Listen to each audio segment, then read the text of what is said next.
Hi friends, welcome to GreenMaha's channel. இன்றைக்கி நம்ம சேனலில் ஒரு சத்தான ரெசிபி தான் பார்க்க போகிறோம். அதாவது கருப்பு உளுந்து கஞ்சி எப்படி செய்யுதுன்னு நான் ஷேர் பண்ண போகிறேன்.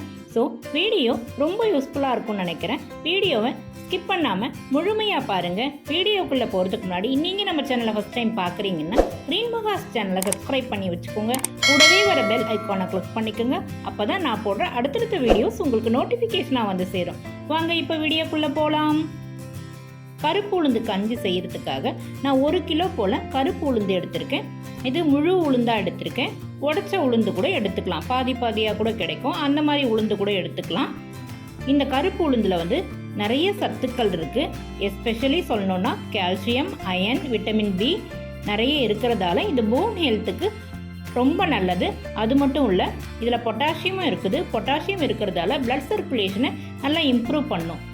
பிளட் சர்க்குலேஷன் நல்லா இருந்துச்சுன்னா நம்ம ஹார்ட் ஹெல்த்தை வந்து நல்லா வச்சுக்கும். இது மட்டும் இல்லை, இன்னும் நிறைய ஹெல்த் பெனிஃபிட்ஸ் இருக்குது. நான் வந்து இன்றைக்கி ஒரு ரேஷியோ சொல்கிறேன். அந்த ரேஷியோவில் நான் ஒரு ப்ரீமிக்ஸ் மாதிரி ரெடி பண்ணி வச்சுப்பேன். அதை வந்து நான் உங்களுக்கு சொல்கிறேன் பாருங்கள். சப்போஸ் வந்து 200 கிராம் போல் நீங்கள் முழு கருப்பு உளுந்து எடுத்திங்கன்னா அதுக்கு வந்து 2 டேபிள் ஸ்பூன் அளவுக்கு பச்சரிசி எடுத்துக்கணும். நான் இன்றைக்கி வந்து 1 கிலோ போல் கருப்பு உளுந்து எடுத்திருக்கேன். அதனால் 10 டேபிள் ஸ்பூன் அளவுக்கு பச்சரிசி எடுத்து வச்சுருக்கேன். இது ப்ரீமிக்ஸ் போல் நான் ரெடி பண்ணி வச்சுப்பேன். 2 மாதம் வரைக்கும் நம்ம வெளியில் வச்சுக்கலாம், கெட்டு போகாது. இது ப்ரீமிக்ஸ் போல் ரெடி பண்ணி வச்சுக்கிட்டு நமக்கு எப்போ தேவையோ அப்போ வந்து தேவையான அளவு மாவு எடுத்து நம்ம கஞ்சி செஞ்சுக்கலாம். இந்த மாதிரி மாவு ரெடி பண்ணி வச்சிட்டோம்னா நம்ம குயிக்காக கஞ்சி ரெடி பண்ணிடலாம். இதுக்கு வந்து ஃபஸ்ட்டு ஒரு கடாயில் வந்து கருப்பு உளுந்து சேர்த்து நல்லா ஸ்லோ ஃப்ளேமில் வச்சு கைவிடாமல் கிளறி விட்டுக்கிறேன். நல்லா கிளறி விடணும். ஒரு 4 to 5 மினிட்ஸ் ஆகும். நல்லா உளுந்தோட வாசனை வரும். அது வரைக்கும் நம்ம வறுத்துக்கணும். சப்போஸ் உங்களுக்கு கண்டுபிடிக்க தெரியலனா 2 அல்லது 3 உளுந்தை எடுத்து நம்ம வாயில் போட்டு பார்க்கலாம். அப்படி போட்டு பார்க்கும்போது கடன்னு இருக்கும் உளுந்து. அப்படி இருந்துச்சுன்னா உளுந்து நல்லா வறுபட்டுடுச்சுன்னு அர்த்தம். கலர் எதுவும் சேஞ்ச் ஆகிறத வச்சு நம்ம கண்டுபிடிக்க முடியாது. சப்போஸ் வெள்ளை உளுந்து வறுக்கும்போது கலர் வந்து சேஞ்ச் ஆகும், வறுபட்ட கலரு. ஆனால் கருப்பு உளுந்தில் நம்ம அது மாதிரி கண்டுபிடிக்க முடியாது. அதுக்காக நல்லா வாசனை வர வரைக்கும் நம்ம வறுத்துக்கலாம்.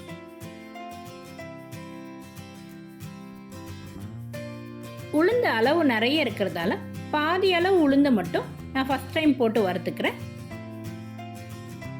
அடுத்ததா மீதியை போட்டு வறுத்துக்கலாம்.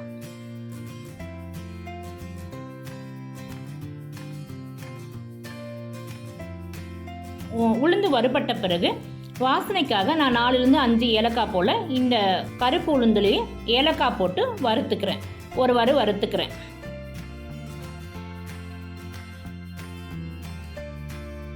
இப்போ இது வந்து ஒரு பாத்திரத்தில் மாற்றி ஒரு பிளேட்டில் மாற்றி ஆற வச்சுக்கிறேன். இது அப்படியே இருக்கட்டும், ஆறட்டும்.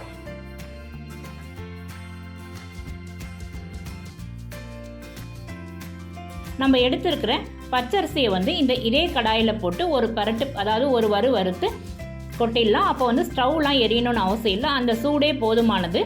ஒரு வாட்டி நல்லா ஒரு கிளறி அந்த அரிசியையும் இந்த உளுந்தோடவே கலந்து ஆற வச்சுக்கலாம். ஆறட்டும்.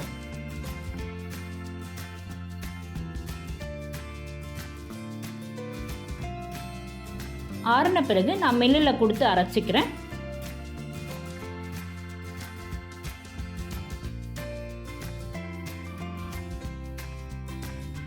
நல்லா நைஸாக ஃபைன் பவுடராக அரைக்க சொல்லி வாங்கிக்கணும். அரைச்சிட்டு எடுத்துகிட்டு வந்திருக்கேன். நல்லா நைஸாக இருக்குது. இதை வந்து நம்ம 2-3 மாதம் வரைக்கும் நம்ம வெளியிலேயே கூட ஸ்டோர் பண்ணி வைக்கலாம், கெட்டு போகாது. நல்லா தண்ணி படாமல் நல்லா ஏர் டைட் கண்டெய்னரில் போட்டு நம்ம மூடி வச்சுக்கலாம். எப்போ தேவையோ அப்போ எடுத்து நம்ம கஞ்சி பண்ணிக்கலாம். இப்போ இந்த கஞ்சி செய்கிறதுக்கான இன்க்ரீடியன்ட்ஸ் சொல்கிறேன். இந்த அரைச்ச உளுந்து மாவு இருக்குங்களா, அதுலேருந்து 4 டேபிள் ஸ்பூன் அளவுக்கு எடுத்திருக்கேன். அப்புறமா சுக்கு ஒரு 1/4 டேபிள் ஸ்பூன் அளவுக்கு எடுத்திருக்கேன். ஏன்னா நம்ம பருப்புலாம் சேர்க்கும் போது கண்டிப்பாக நம்ம சுக்கு சேர்த்துப்போம். அதுக்காக நான் சுக்கு ஒரு 1/4 டேபிள் ஸ்பூன் அளவுக்கு எடுத்திருக்கேன்.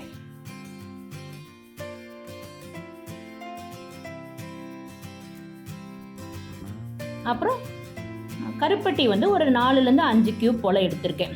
கருப்பட்டி போட்டு செய்யும் போது தான் இந்த கருப்பு உளுந்தோட கஞ்சி வந்து கரெக்டாக இருக்கும் காம்பினேஷன். அதாவது கஞ்சி வந்து ஸ்வீட்டாக செய்யும்போது ஒன்று கருப்பட்டியோ இல்லை வெல்லமோ இல்லை நாட்டு சர்க்கரையோ இல்லை பனங்கற்கண்டோ நம்ம சேர்த்து செய்யலாம்.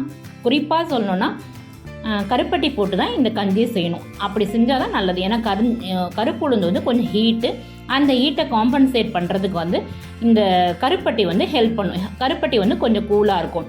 ஸோ இந்த காம்பினேஷனில் தான் நம்ம இந்த கஞ்சியை எடுத்துக்கணும். அது மட்டும் இல்லை, இது குழந்தைங்களுக்கு, வளர்கிற குழந்தைங்களுக்கு ரொம்ப நல்லது இந்த கஞ்சி. குறிப்பாக சொல்லணும்னா பெண் குழந்தைகளுக்கு ரொம்ப நல்லது. நாள்பட்ட கருப்பை உள்ள அழுக்குகளை கூட இது நீக்கிடும். இந்த கருப்பட்டிக்கு வந்து அந்த அளவு பவர் இருக்குது. இந்த காம்பினேஷனில் நம்ம கஞ்சி செய்யலாம். இப்போ ஃபஸ்ட்டு கஞ்சி செய்யறதுக்காக 2 டம்ளர் அளவுக்கு நான் தண்ணி விட்டு பாத்திரத்தில் கொதிக்க வச்சுக்கிறேன். நல்லா அடிகனமான பாத்திரமாக எடுத்துக்கோங்க. இது தண்ணி கொதிக்கட்டும். அதுக்குள்ளேயே நம்ம வந்து இந்த 4 டேபிள் ஸ்பூன் அளவுக்கு அரைச்ச மாவு எடுத்துருந்தோம் இல்லைங்களா, உளுந்து மாவு, அதை வந்து நல்லா லம்ஸ்லாம் இல்லாமல் நல்லா கரைச்சிக்கிறேன். ரிஸ்க் வச்சோ இல்லை கையிலையோ நல்லா கரைச்சிக்கலாம். ஏன்னா உளுந்து வந்து கட்டிப்பட்டுரும். அதனால நல்லா கரைச்சி வச்சுக்கணும். கரைச்சி தான் நம்ம தண்ணியில் சேர்க்கணும். அப்படியே சேர்த்தோம்னா கட்டி ஆகிடும். அதனால் கரைச்சி நான் சேர்த்துக்கிறேன். இப்போ தண்ணி கொதிக்குது பாருங்கள், இந்த ஸ்டேஜில் நான் சேர்த்துக்கிறேன். இப்போ சேர்த்து நல்லா கொதிக்க வச்சுக்கிறேன். அந்த கஞ்சி நல்லா கை விடாமல் தொழவி விட்டுக்கிட்டே இருக்கணும், இல்லைனா கட்டி ஆகிடும். தொழவி விட்டுக்கிட்டே இருக்கிறேன். இப்போ கலந்து விட்டுட்டேன் பாருங்கள். இது கஞ்சி ஓரளவுக்கு வெந்து வந்துருச்சு. ஏற்கனவே நம்ம வறுத்து தான் அரைச்சிருக்கோம், அதனால் குயிக்காக ரெடி ஆகிடும்.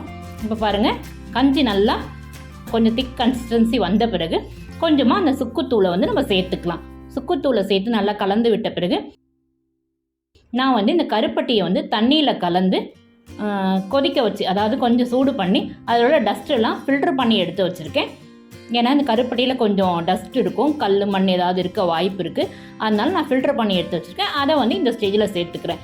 இது நல்ல ஸ்வீட்னஸை வந்து எடுத்து கொடுக்க ஒரு பிஞ்ச் அளவுக்கு நான் சால்ட்டு சேர்த்துக்கிறேன். இது நல்லா கலந்து வரட்டும். கலந்து வந்த பிறகு இது கூட வந்து பசும்பாலோ இல்லை தேங்காய் பாலோ சேர்த்துக்கலாம். நான் இன்னைக்கு தேங்காய் பால் தான் சேர்க்க போகிறேன். தேங்காய் பால் நல்லா திக் தேங்காய் பால் ஒரு கப் அளவுக்கு எடுத்து வச்சுருக்கேன். அதை நான் சேர்த்து நல்லா கலந்து விட்டுக்கிறேன். இப்போ நம்ம கருப்பு உளுந்து கஞ்சி ரெடி ஆயிடுச்சு. குழந்தைங்களுக்குலாம் நீங்கள் பசும்பாலும் சேர்த்து கொடுக்கலாம், இல்லை தேங்காய் பாலும் சேர்த்து கொடுக்கலாம். இது காலையில் சாப்பிட்றதுக்கு நல்ல உணவு. குழந்தைங்கள்லாம் ஸ்கூல் போகிறாங்க, அவங்களாம் எதுவும் சாப்பிட மாட்டேங்கிறாங்க அப்படின்னு நினச்சிங்கன்னா சத்து மாவு கஞ்சோ இல்லை இந்த கஞ்சோ நம்ம கொடுத்து அனுப்பலாம். இது ஒரு டம்ளர் குடிச்சிட்டு போயிட்டாங்கன்னா அன்னைக்கு தேவையான எனர்ஜி ஃபுல்லாக அவங்களுக்கு கிடைக்கும். நமக்கும் ஒரு சாட்டிஸ்ஃபேக்ஷனாக இருக்கும். இந்த மாதிரி ஒரு கஞ்சை வந்து நீங்கள் ப்ரிப்பேர் பண்ணி கொடுங்க. நட்ஸ் போட்டு கூட இந்த கஞ்சியை சர்வ் பண்ணலாம்.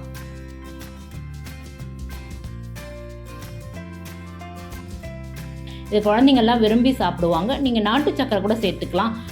எலும்புகளுக்கு நல்ல சத்தான ஒரு கஞ்சி தான் இது. ஸோ கண்டிப்பாக ட்ரை பண்ணி பாருங்கள். இந்த வீடியோ பிடிச்சிருந்தா லைக் பண்ணுங்கள், ஷேர் பண்ணுங்கள், கமெண்ட் பண்ணுங்கள். GreenMaha's சேனலை சப்ஸ்கிரைப் பண்ணி எனக்கு சப்போர்ட் பண்ணுங்கள். இது வரைக்கும் இந்த வீடியோவை பொறுமையாக பார்த்தமைக்கு மிக்க நன்றி. தேங்க்ஸ் ஃபார் வாட்சிங்.